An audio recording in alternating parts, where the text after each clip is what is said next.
Ano yun? Sigat, dirty, diba? Ako yung bagong ano, yung pinakabit sa yung bagong machine, yung tawag dyan. Yung parang may needle. Parang may needle. Yung bagong dirty machine. Yung parang pen. Yung parang set? Parang pen. Ito. Di ba pinakita sa loob nun? No, nakalag na ako kanina ng linis ng face. So, yung linis ng face natin, ano yun? Live yun. Okay? So, ngayon, ang aking gagawin ay mag-ano ako. Tawag dyan. Maglalagay ako ng anesthesia para doon sa aking face.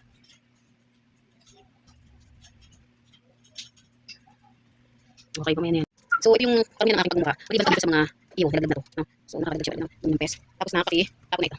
At saka, tapo na itapon mo sa tamang tapo na nilin, ha? Hindi tapon mo dyan sa harapan ng bahay. Ang pamamahay natin, hindi yan masulat.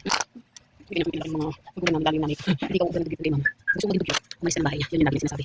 Ito totoo naman kasi okay naman na, kahit hindi naman, maayos naman yung pamamahay, marami na trabaho. Yun mga prinsipyo na tinuturo talaga sa amin ng ano ko, mama ko. So, siguro ako lang nakakuha kasi tatlong lalaki yung mga sa akin. Tapos, syempre ako yung ate, doon sa dalawang kapatid babae. Pero okay naman. Kaya mga preference nila. So, ako yun yung ako sa mama ko. Pag hindi ko makukuha, ako talagang jalanin ng nanay ko. Actually na to.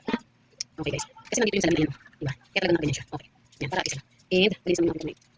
Ay, pero. Ano to? Tawag dito guys. Anesthesia. No? So, lagay tayo ng anesthesia sa ating mukha. Ako naman, nagkisama ko ng anesthesia sa ano ko, sa skin ko. Wala mo. Ano sa skin ko? Pag ako yung magawa. Ang tanong kasi yan. Ano yung gagamitin mo? Ano? Hindi, yun yung tanong doon. Okay guys.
So yun nga guys, no? Kanina ka mapagsalita kasi, yun nga, away na po ko sa file. At syempre, magpapahin takto eh.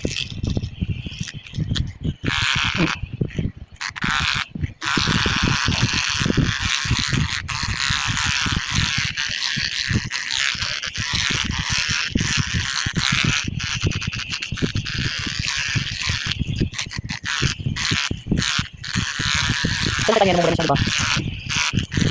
Kasi doon,